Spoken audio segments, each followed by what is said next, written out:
Hi, I am gonna discuss a very disgusting subject, and I am very ashamed of going into this field, but it's like sometimes you touch to dog shit and you put it by accident in your nose, and then you have to smell dog shit all day. And Greeks that have a expression.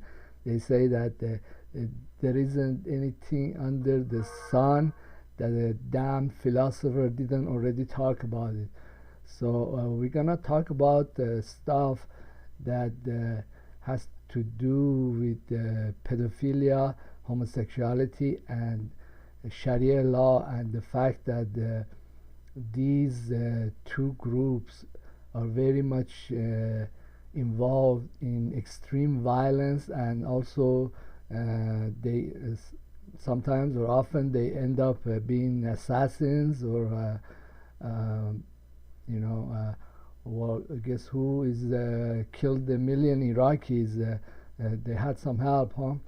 Okay, so and also there is a history that runs for a very long time, and there are references in Bible and other areas, and I also am going to tell you some stuff about my ancestors, which my father's side of family really doesn't like to fess up to it, but I just gonna kind of go over it. Anyhow, in the New Testament, when they were crucifying Jesus, he turned to one of the two people that were on his sides. Uh, one of them was a thief and a murderer, and the other one was something else. I forgot. Anyhow, in the last moments, Jesus offered this thief and a murderer a chance for salvation. His sins to be forgiven by God, and he spoke to him. I don't remember what this guy did, but I think one of the two people that were being crucified by him, he accepted. The other one didn't. Anyhow, so Jesus at least tried. Even in the last moment, he spoke to someone who was a thief and a murderer. But we read in the New Testament that they took Jesus to Herod, and Herod was a homosexual and a murderer. Like he had a double whammy, and he is the only one that Jesus didn't talk to and didn't offer him salvation and nothing. He just very quiet with him. So it kind of shows the the hierarchy, like a pecking order of where some people are. I think, and the very lowest level are where the Pharisees, people who like were shoving the religiosity down everybody's throat, and then the Harud and people like him. So anyhow, what my middle name is Aghai, which comes from the word Agha, means like Khan. So like the father of my grandfather allegedly, and this is very like suspicious. We don't know why they sometimes use my middle name, and sometimes the family just ditches it. Anyhow, I think they're not very proud of it. So his name was Khan Agha, Khan Agha, which means he was a big landlord, and then he had two sons, and he gave most of his money to his other son Sanai, and then so he was like a small real estate agent. Anyhow, this Khan Agha was part of the last dynasty before the Pahlavi dynasty, which was like a Qajar dynasty. And then the founder of Qajar dynasty, he was from a tribe that were remained after Mongolian invasion. He had Mongolian, a lot of Mongolian in him, and he was captured when he was like a teenager or younger. I think must have been before 12, in one of the wars with the Zand dynasty king. Anyhow, so he was like they were holding him as hostage because they didn't want the tribes to be attacking them. They were the Turkish tribes or the Mongolian tribes, and one of the Saron, which means like commanders of the dynasty, he was a pedophile. So what he did, he damaged or cut off my ancestors' balls, and he used him as a boy prostitute.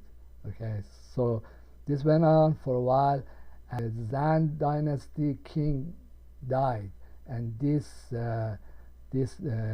kid, his name was Agha Muhammad Khan. He was still considered a Khan of the Qajar tribe. So he escaped after the death of the king in the chaos that ensued, and then he went back to the tribe in northern part of Iran. He was a vicious son of a bitch, and I think there is a connection between when a person has been raped, a male has been raped, or their balls have been cut off, and intense hatred and hostility. Then he wanted to use the tribe to attack the mainland or steal the caravans that were taking tax, and his two uncles, they were opposed to this.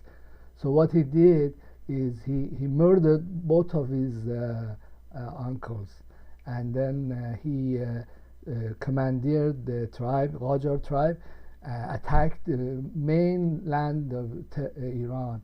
After very bloody confrontations, I mean, he was one of the most vicious genocidal. Where he would go, which city he went, he would kill a lot of people, and also he would pop out their eyes, like collect like a bag full of popped eyes.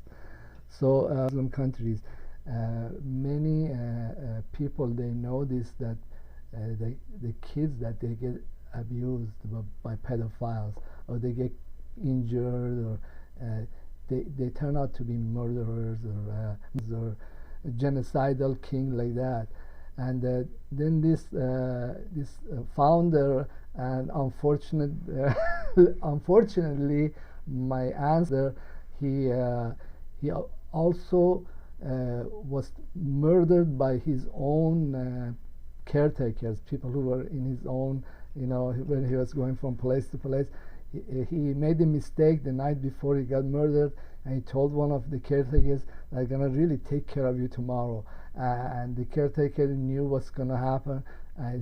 He got some help, killed him in the middle of the night. So, and this has happened to other kings like that. So, I mean, I know I was watching Caligula, and Caligula was similar to Agha Muhammad Khan Qajar. He was boy mistress of the previous king, and he shows in the Caligula that he's cutting off the prisoners that were supposed to be future soldiers. They're cutting their balls off, or So this was a practice in the Roman Empire, because the slaves that had lost their manhood, or they were raped or whatever, they became very vicious fighter, like my ancestor, and then they were useful as soldiers. So the point I'm trying to make is this connection between pedophilia and extreme violence and hatred, and many governments and institutions or secret societies, they use this. This is a part of their program. So I was watching USA Watchdog, and they were talking about allegations that came out of WikiLeaks about Clinton and the gang, also his cohorts, that they were part of a cult that killed children, or that they use this as means. I guess the Aztecs, they also had this kind of practice. It gives them a great feeling of power to be able to subject somebody, is there a male kid, and then also it became darker, became more like eating the flesh, dead flesh, and all that. So pretty sick, but that's not entirely where I want to go.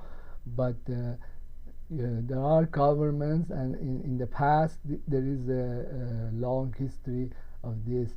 So what I'm trying to say, after the religion of Islam came, the Sharia law, according to Sharia law, it does not matter if a person, a pedophile, has murdered or raped just even one kid. So they have to be put to death. You cannot, according to Sharia law, you cannot forgive them. You cannot imprison them. This is the law. And I was reading also, there is allegations or disclosures by WikiLeaks that there is the pedophiles, they get together because there is so much shame, and there is so much secrecy. They help each other, and they achieve. They were saying in several programs that the British Parliament is governed by pedophiles. And then there is a lot of through government relations. I told you there were some of the Shahs, the last Shah, people seeped into the Clinton circle, Podesta, something like that. It's very kind of individual. So after the Iranian Revolution, the Iranian government executed many pedophiles, and also went on and executed many of the homosexuals too. But I don't know if they're doing it now. I think there is. I was hearing that there is two forms of punishment. One is like they execute some of them, and other ones they 40 lashes plus 10 years of prison time. So it's very harsh. But with the reason the Sharia law it's so harsh with these groups of people is that let me tell you, the technical name in the Islamic Sharia law for pedophiles is called mufsid fil ard, which means like the corrupter of the earth, which means that usually they don't just